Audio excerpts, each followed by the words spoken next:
Now, when I think of businesses, businesses typically are like the front door of any culture. I mean, you can go back as far as like the Silk Road and other ancient trading routes and stuff just throughout the centuries.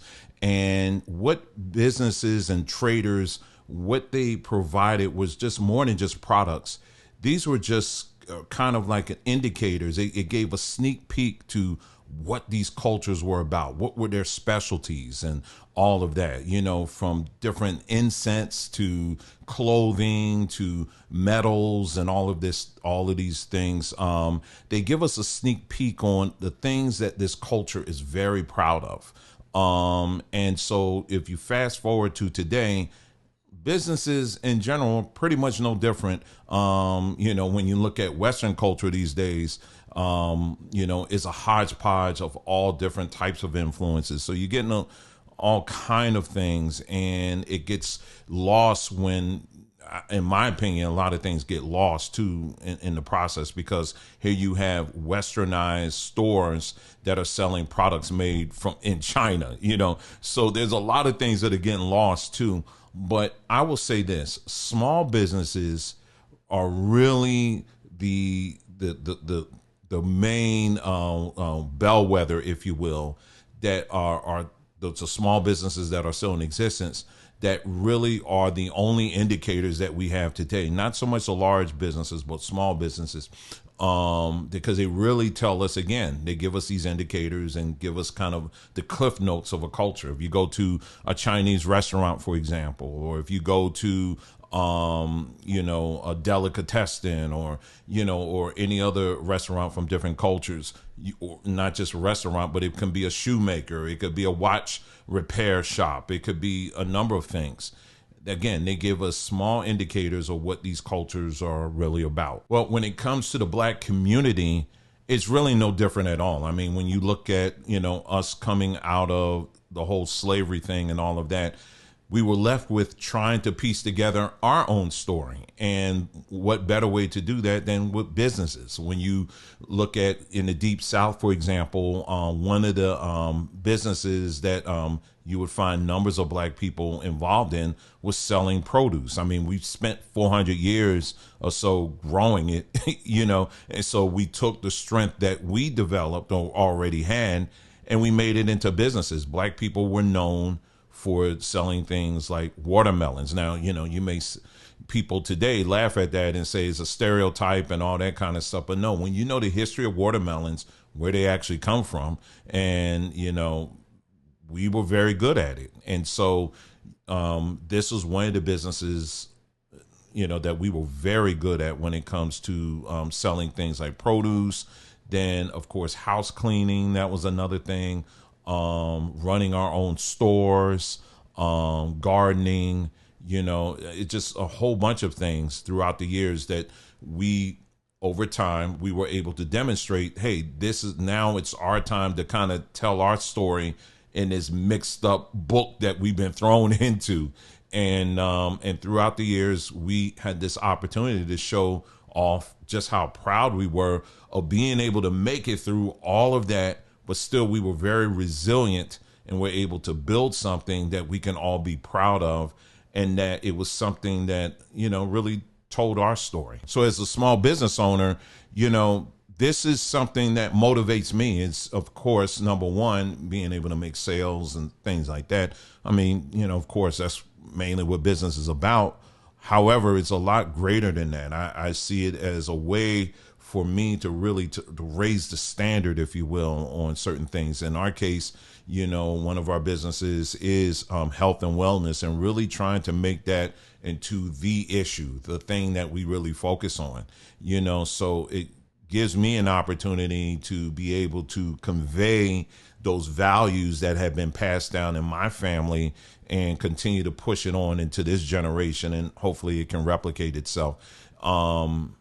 So that's something that I really enjoy about being a small business owner. But unfortunately, over the years, we have seen how the rage that has slowly been building up within what we call the Black community has become quite dangerous. And surprisingly, it's not become dangerous to the people that we're saying that we're targeting this rage towards.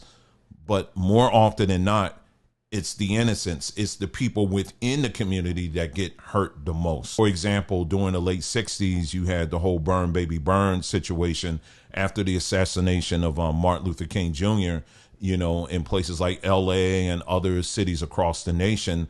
You know, many black people took to the street in this rage and began to not only go after businesses in general, but they were also attacking black-owned businesses. And then fast forward even more, you know, during the LA riots, same thing happened. You had black-owned businesses that were attacked and destroyed and have not been rebuilt since. So in this video, what we're going to do is we're going to take a hard look at this current state of affairs.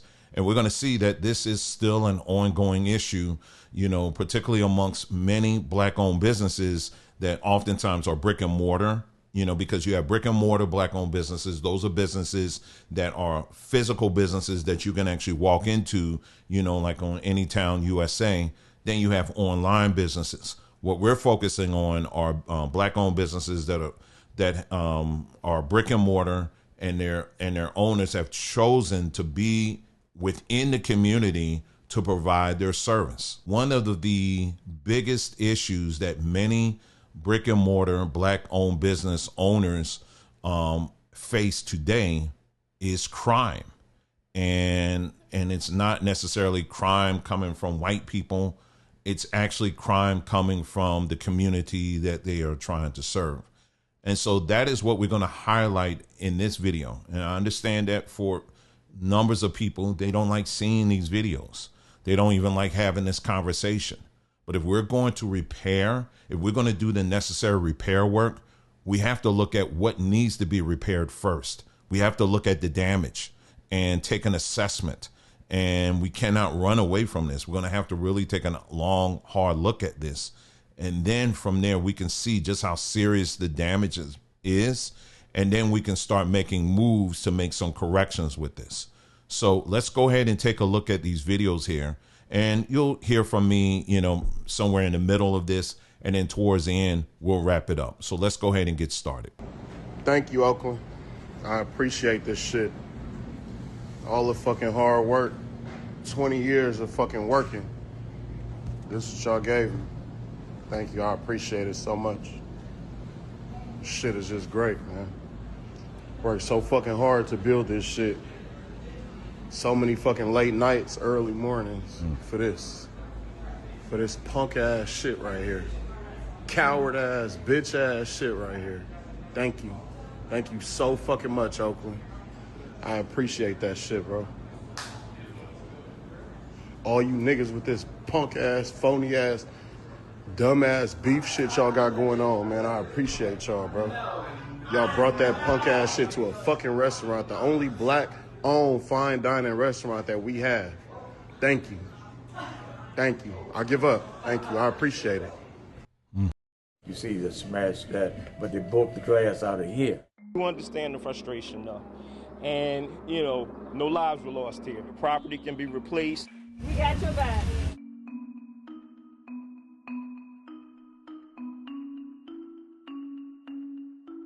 Just to kind of watch your livelihood just literally run out the door. It's dramatic, terrifying.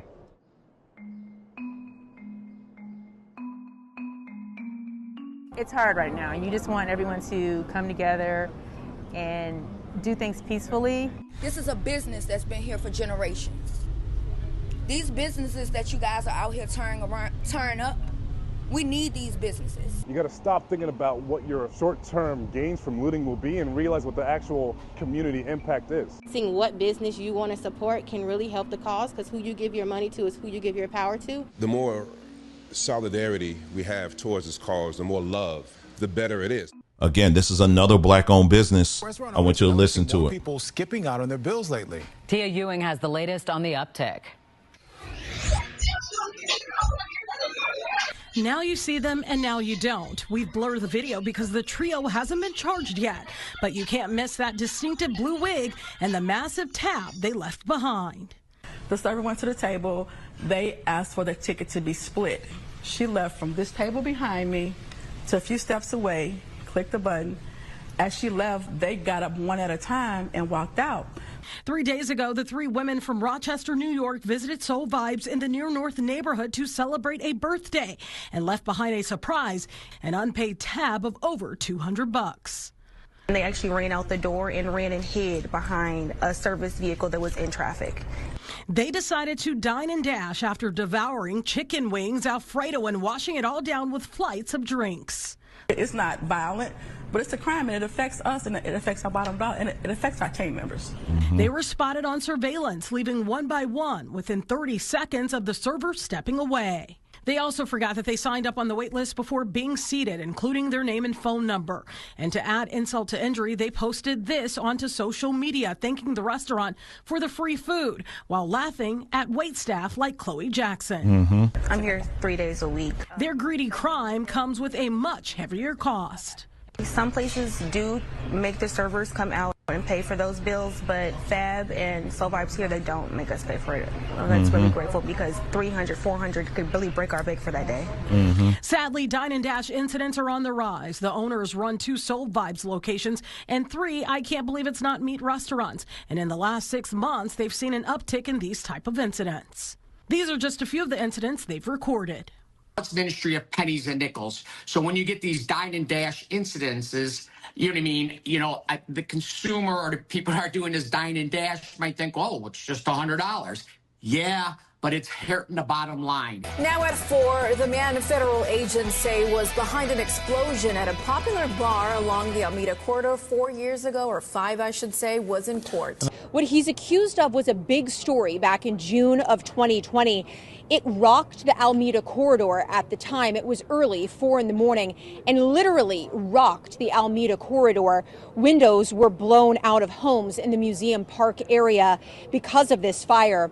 Right after police released very clear surveillance video from the front porch of the bar 5015, it showed the people involved's faces well, but no one was ever arrested. The indictment filed today lists 2 individuals, including Price, and accused Price of arranging this fire at Bar 5015 just down the street from the Turkey Leg Hut, the restaurant that he co-owned with his wife at the time. It says Price paid other individuals to set that fire and that they called him after it was done. The indictment also accuses Price of coordinating a fire to a 1975 Chevy Nova 2 months prior to the fire at Bar 5015. And Price and that other individual, the other individual is one of the people who prosecutors allege actually set the fire.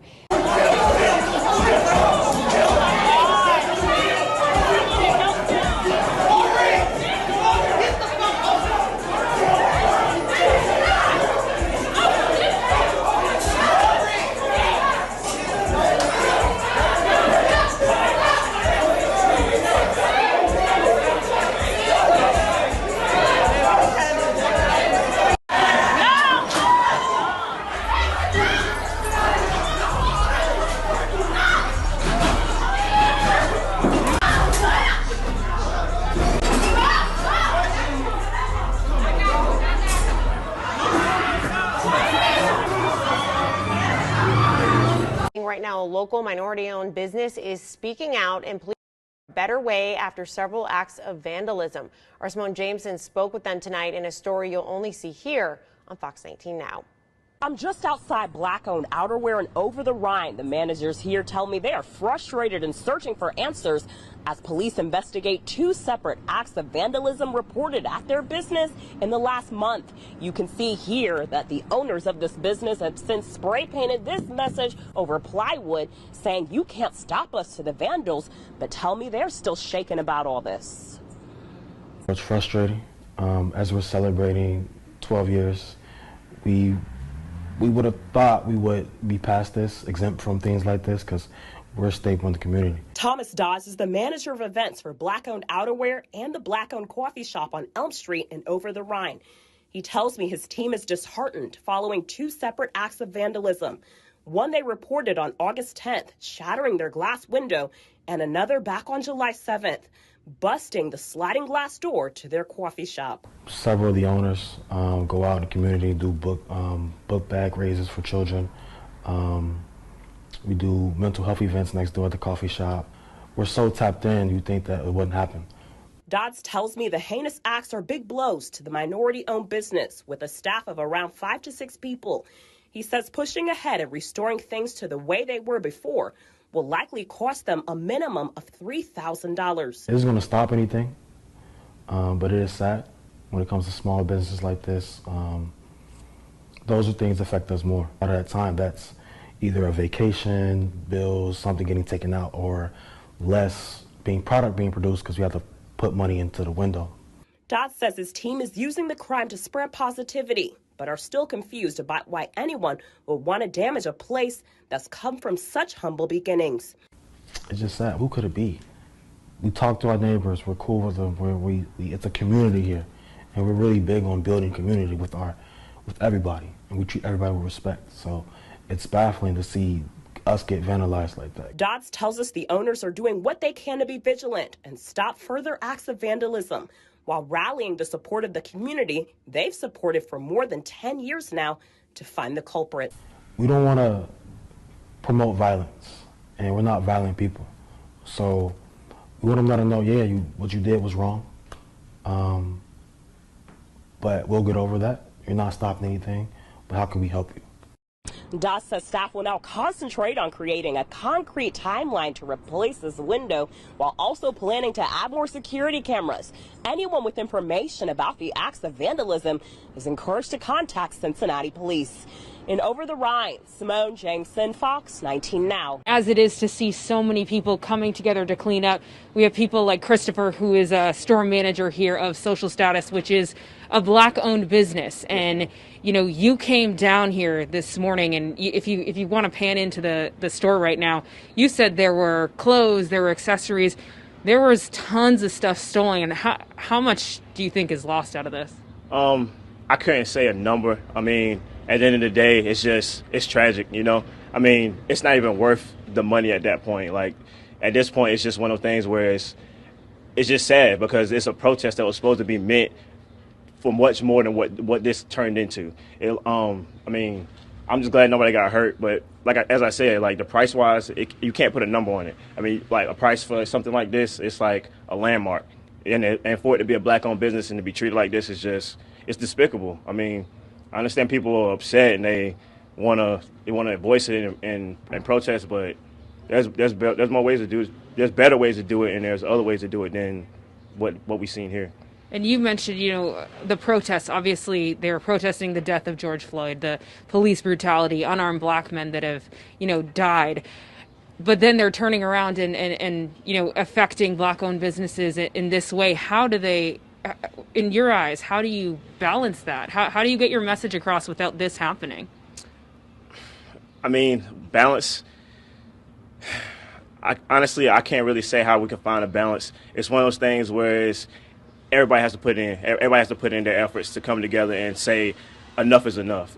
And not just say enough is enough, but at the same time they have to stand up and protect what's close to them. You know, just this business is just like, it might be like a small time business here in this area, but we've expanded it and gone all around. And people have been here shopping with us, and unfortunately they came in here and tore everything up. But the best thing they could have possibly did was actually stand up, and when they got here to this area of the neighborhood and start tearing things up, and say no. Like I say, enough is enough. Like, it's just one of those things where you just have to have your own moral compass. Close. And now this. They recently took down a sign from their window that read Black owned after receiving threats telling them she is not Black enough. I don't have time for people who want to destroy us just because they think that I'm not Black or because I'm in an interracial marriage. Bay Area business owners are still coping with this past weekend's violence. Shoe Mountain, a locally owned business, is rebuilding after looters broke into the store, stealing hundreds of thousands of dollars worth of merchandise, as you see here behind me. Ada's on your side with Deanne Roberts. She's live from Shoe Mountain on Hillsborough Avenue. So, Deanne, tell us this. This is having a huge impact on the community, right?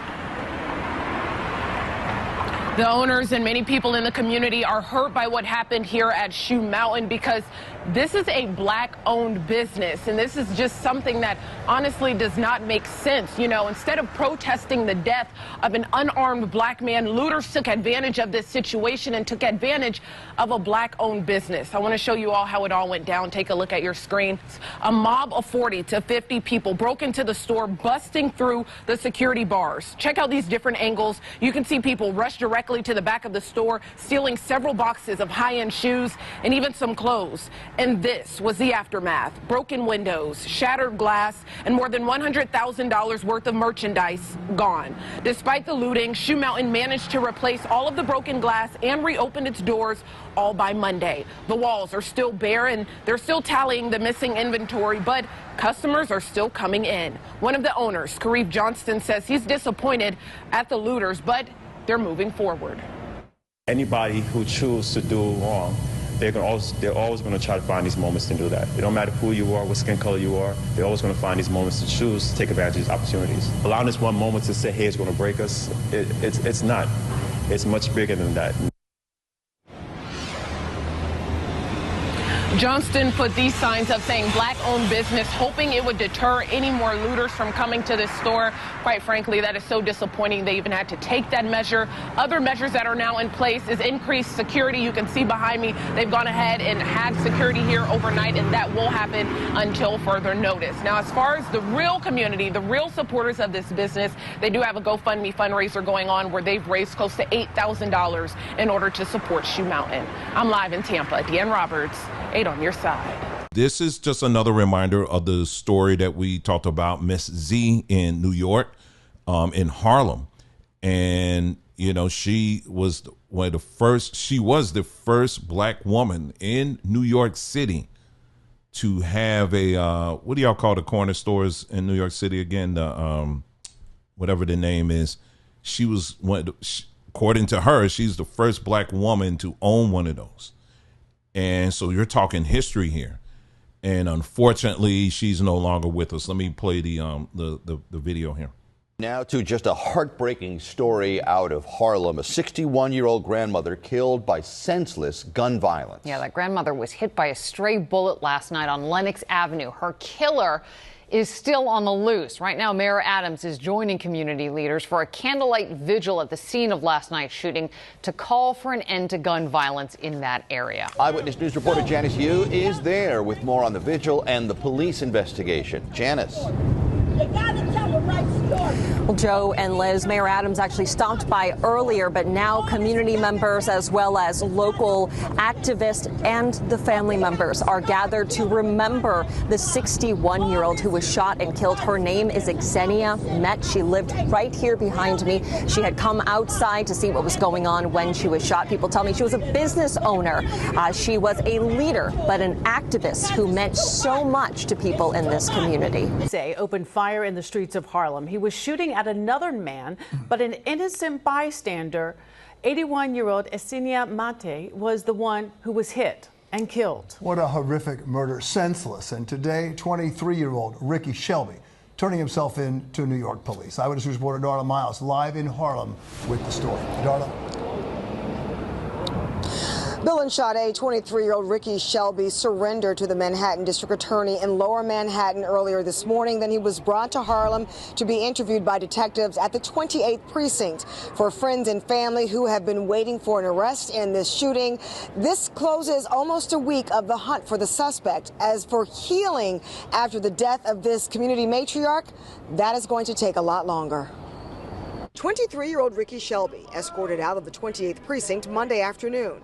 The show of force by the NYPD might typically indicate a potential threat to the person officially charged in the murder of a beloved community matriarch, 61-year-old Xenia Matt. But this was quite the opposite. We love you! About a dozen presumed friends and family members of the accused gunman showing an outpouring of love from across the street. Let me stop right there. Let's stop right there, and we're going to go back again because I want to make sure you caught what she said. Let's go back again. Matriarch, 61-year-old Xenia Matt. But this was quite the opposite. We love you! About a dozen presumed friends and family members of the accused gunman showing an outpouring of love from across the street. Hi, Aisha. We are just a few blocks away from Grady, and we came across this business not ransacked, but all the windows broken. This is the owner, Robin. Robin, what happened? I was at home. We've been feeling uneasy since yesterday. One of my business partners was talking about all of our windows. I felt like the street was quiet enough that all of the activity was elsewhere. And then about 15 minutes ago, I was notified that all of the windows had been out, and I actually live in the building. I heard what sounded like firecrackers, but I had no idea all of this had happened. So all this? Yes. Just every moments window. ago. Yes. It had to be 15 minutes ago. The officer said there were about 30 kids came by and just busted up all the windows. And you've owned this business for just about a year. Yes, we're actually about a year and a few months. And we just had a strategy meeting for our post-COVID strategy. And this is just another thing to deal with. Robin, you're a black female business owner. These people were out here allegedly protesting police brutality, inequality. What's going through your mind knowing that these individuals were saying that we're out here protesting for your rights, your friends' rights, and then this happens? It's a lot of pain in our society. And in a situation like this, the lines between right and wrong are very thin. Hurt people. And it takes away from the real issues in society, which is we have to do better with hate and racism.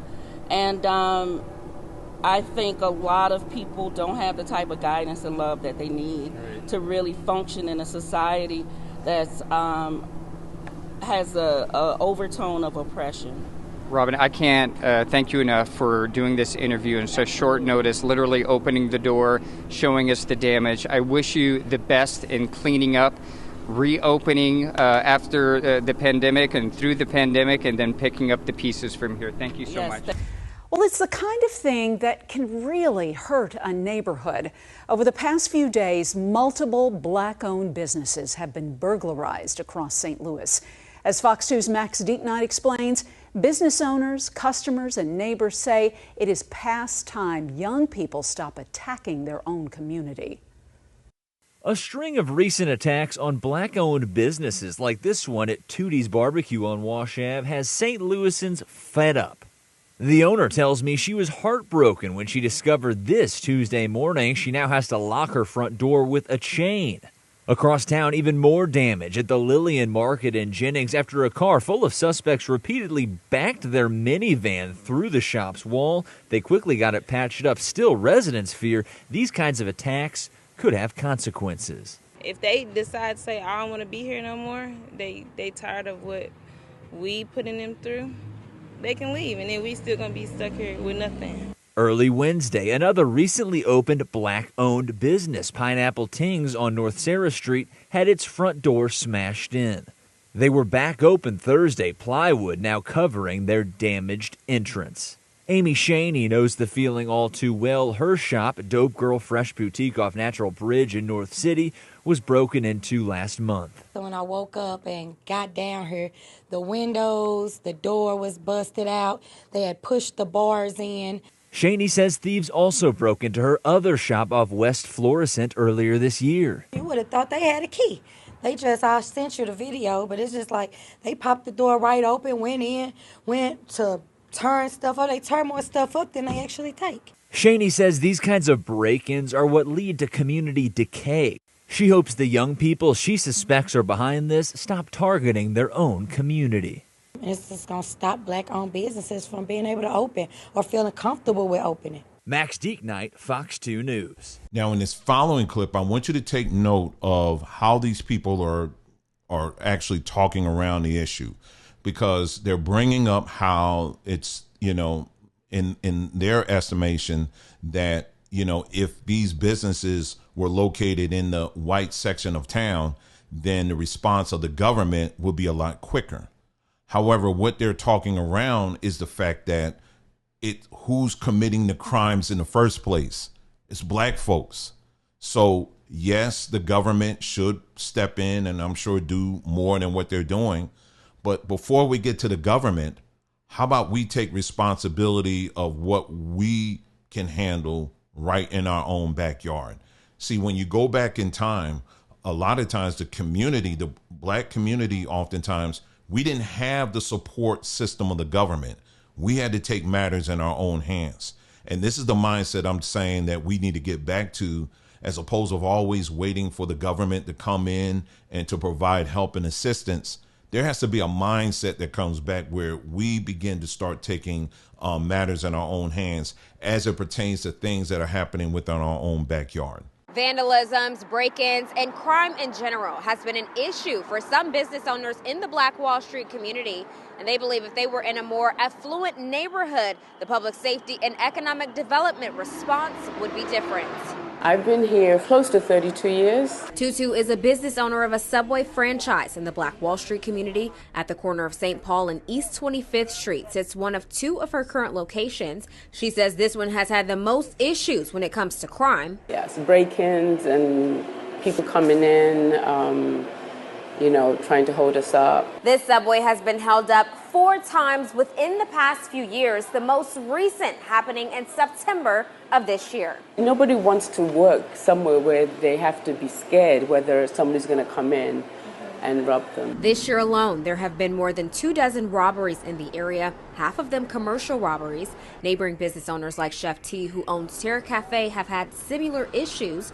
We showed you before when he too had his business vandalized back in August. Shortly after that, we had another 3-4 incidents. Both businesses are just two of many in the area where the same issues persist. They believe if they were in a more affluent part of the city, the urgency to find solutions would be different. If it was in Bolton Hill or Federal Hill or Fells Point or Canton. So we asked our elected officials, how do they begin to help change the narrative for this community? A year or two ago, we did work with black businesses around the city on a disproportionate amount of enforcement from a code enforcement perspective. Making sure public safety needs are being met was one suggestion toward a solution by City Council President Nick Mosby, something Councilman Robert Stokes, who oversees the district, says he's been advocating for, along with helping to further develop the community. We have to put more resources in African American communities because that's where most of our crime is. Brittany Verner, WMAR 2 News.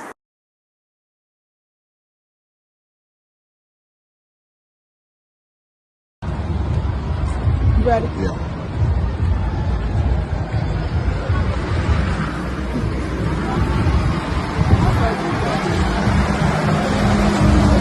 Now, this problem has been going on for a very, very long time, as I mentioned earlier. And we're going to highlight 2 video clips I was able to find. This was during the Rodney King riots of in L.A. back in the late 80s, early 90s, I guess. And you're going to hear from several business owners describing some of the same anguish that many black-owned business owners are expressing today. Let's take a listen. You know, I can't hear you. If you didn't think it's too damn bad, but don't destroy my stuff. Don't burn down my soul.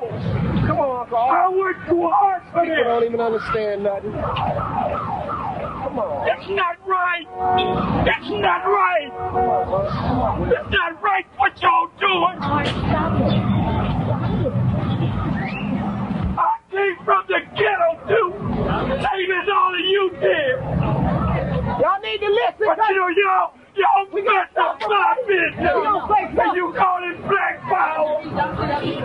You mad at the white man. Why destroy my business? Why destroy my truck?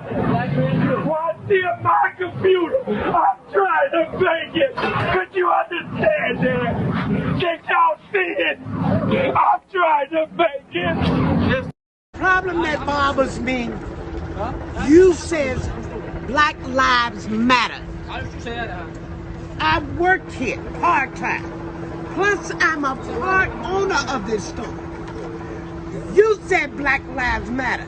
Why don't you choke me? I'm black. Tell him, sister. Look what you did to my store. Tell them, sister. Look what you did to my store. Tell them, sister. That's right, because I got their back. These are my dudes right here. Good Look men. at the things you've done. Good men. Look. For Black Lives Matter. We've been here all night cleaning up. All night cleaning. And you got black people standing right here with them. Black Tell people. me That's right. Black Lives Matter. Exactly. You lied. You wanted to loot the store. You needed money. Get a job. One thing that you do find very hard to understand when you look at the pictures of the looting are the people you see, the children who are 7 and 8 years old, people in their 60s, people of all colors. Mothers brought their children with them for the looting. No business was exempt. Almost everyone suffered. We go into the streets tonight with Mike Stennis and his anguish. Share now the rage of a black businessman up from the ghetto, dedicated to working in and for the inner city, dedicated to hiring inner city kids to work in his fried chicken stores. What is it like to see your dreams die before your eyes?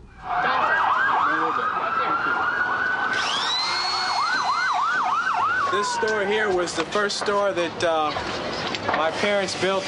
I was in my mother's stomach at the time. That's how long we've been here. We had a little store on the corner, and we developed it into a little shopping center. Now, as you can see, it's not worth much. Hopefully over the night they won't burn it down. Maybe this will work. Well, that's all of the flammable stuff in the hardware store. You can feel the heat all the way down here, and you're a block and a half away.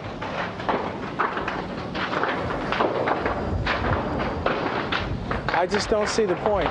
Lena, I don't see the point. Let's get out of here. I've been doing this all day, going from one disaster to the next. The first store I went to, I was inside of the store when it started to burn, and they were yelling, tell me to get out. As I look at my stores, I see my future, you know, and my family. My parents have had their life. This is my life. The second thing is that I think that there was... it's very humbling not to see your life just burning up. My father came out earlier this morning. You can imagine what he was thinking, looking at that, looking at the first store that he raised his family and everybody on, being burned down. Look at here, it's just random.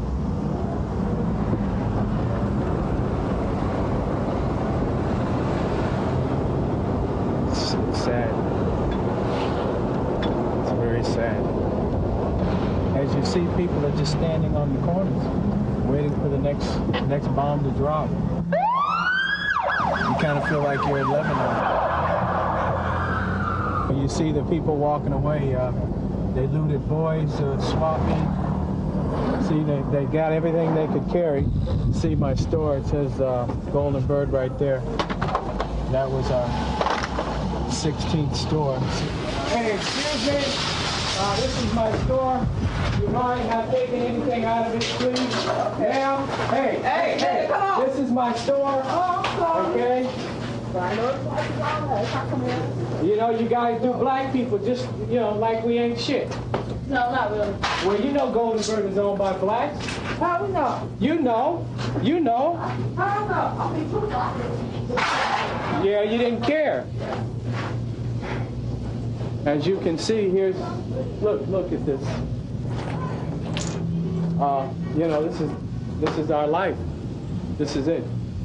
You're walking out with just empty pans of raw chicken. As you can see, be careful. You pan over there, you see what's happening in boys. It's Armageddon. I mean, look. Yeah, I mean, look, people are doubled over from carrying stuff out of their bag. Now, what I want to know is, what do you think Boyd's Markets is going to do? You think they're going to stay here and rebuild? Why? Why? They have plenty stores in areas that make a lot of money, and they don't need this. I don't have a choice. This was my first store, so it's real. This is really disheartening to me. As soon as your camera stops rolling, I'm gonna go home and cry. They stole it all, man. They stole my stoves, my mixers, everything. There you have it. Let's get out of here. And we're gonna have to all go home and look at each other and look in the mirror and decide where we're gonna go from here. Now, going back to those Rodney King riots, let me share with you very quickly of a business that I was very familiar with. This was a lady who had a business. She was a Christian lady, black lady who had a magazine, and it was geared towards like gospel music and that kind of thing. Think of it as like the Christian version of Jet magazine without the centerfold. Okay, it didn't have the centerfold, but everything else, I mean, it looked just like the Jet magazine. I mean, the quality, everything. And it was a very well done magazine. Well, her printing company and all of that was located right in that area where the riots took place. And the reason why I know about this business is because I met her father when I was in my early teens. He had a smaller newsletter that he would put out periodically when I was living in New Jersey. I grew up in that area, and I used to write. I used to write different articles and things like that. He found it and said, "Hey, I want to feature you on one of it."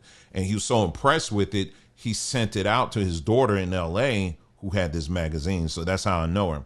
Well, anyway, the magazine was going well. Well, the riots took place, and guess what? They chose to burn her facility down, and the magazine is gone. I mean, she hasn't brought it back since. And this is the story of many black-owned businesses in that area. I mean, it's bad enough when black-owned businesses have to fight to get funding from banks and stuff like that. But when you have stuff like this break out, now you got to find money from somewhere else to get out of the hole that you were in, And so I remember that very well. So what are the solutions? Well, we've been talking about the solutions on this platform for a long minute, especially when it comes to dealing with emotion and understanding, the difference between emotion and, and knowing how to handle that, having an appreciation for what emotion is, understanding it, but also having appreciation to have the ability to control it, to manage it, and what happens when you don't do it. And in a lot of these stories that we just highlighted in this video, it points that out. It makes that case over and over again. Many of these businesses have been adversely impacted by people who I'm just going to do something. I can't stand it anymore. I'm just going to take. Or I'm going to destroy. And as a result, it's just things get destroyed over and over again until finally the good people say, I'm done. I'm done. I'm not going to do anything else. And this plays out over and over again. So it's tied to a number of things. It starts at home. I know people get tired of hearing that over and over again about, how the repair work begins at home, but it really does. It doesn't begin with the government. We don't need any additional funding or legislation passed to help with mental illness and all of this other stuff. No. It begins at home. But it also, once you're at home and you're making a repair work there, part of the repair work is going to be separating yourself from people who refuse to change. We've talked about this over and over again because there are numbers of people within what we call the black community who refuse to change. They don't want to change. Well, you as an individual are going to have to start making some real steps to begin to separate yourself from people like that. You got to get out of this rescue mindset, believing that you got to rescue everybody. We've tried that over and over again, but the hardest thing in the world for a lot of people is trying to rescue somebody who doesn't want to be rescued. You got to leave people alone. You got to give people their space, but their space got to be over there. You can't share the same space as these people. It's just what it is. You have to take care of yourself. You understand what I'm saying? And, one of the things, I'll just leave it at this. What that bleeds into is a suggestion that I made recently in one of our videos, and that was this. My personal advice to Black entrepreneurs is to get out of the brick and mortar, doing business via brick and mortar in communities with a high percentage of Black people. I know that sounds crazy. I know it does. Trust me. It sounds ridiculous, doesn't it? Almost sounds like I hate Black people, doesn't it, when I say that? No, but you have plenty of examples here. And you could talk to many Black entrepreneurs today, and they will tell you the amount of money that they have to spend in security, the amount of money that they have to spend replacing things that have been stolen, just the whole nine. It's really not worth it. Now, am I saying that we, Black entrepreneurs should not do business with Black people? No, that's not what I'm saying at all. So don't walk away with that. What I am saying is I believe that business needs to be done smarter. Do you understand? And that's part of the separation, doing it smarter. And one of the ways you do it smarter is by doing it online, as much as you can, but when you do go the brick and mortar route, you, like many other business owners, are putting yourself at a much greater risk when it comes to the security and safety of your employees, your products, all of that. And so I think for Black entrepreneurs in today's world, we're gonna have to start rethinking how we do business, especially when you're dealing with people that look like you. We got to get out of this thing believing that somehow you're in a safe zone. Unfortunately, in many cases, you're not. And so we have to begin to be real with that, still serve the demographic that we want to target, but we just have to do it a different way. And there's plenty of tools out here that will help you with that. One of the tools I promote a lot here is using AI. Chat GPT, Grok, Gemini. I mean, there's a whole bunch of them out here. If you put down your ideas, explain where you are in your business. A lot of times these apps free apps are very good at giving you some ideas that you can work on, ponder on, and apply so that you can do business a lot more effectively and efficiently while still serving the demographic that you want to target. So those are some solutions there. But so the purpose of this video, again, was to really take a long, hard look at really what's going on. Because a lot of times we showcase this stuff, people don't want to see it. They don't want to watch it. Trust me, if you look at my numbers reflect that. A lot of people avoid this conversation. But we're going to have to begin to take this seriously if we are serious about repairing the framework of this door that I talked about earlier, this welcome mat, so to the rest of the world.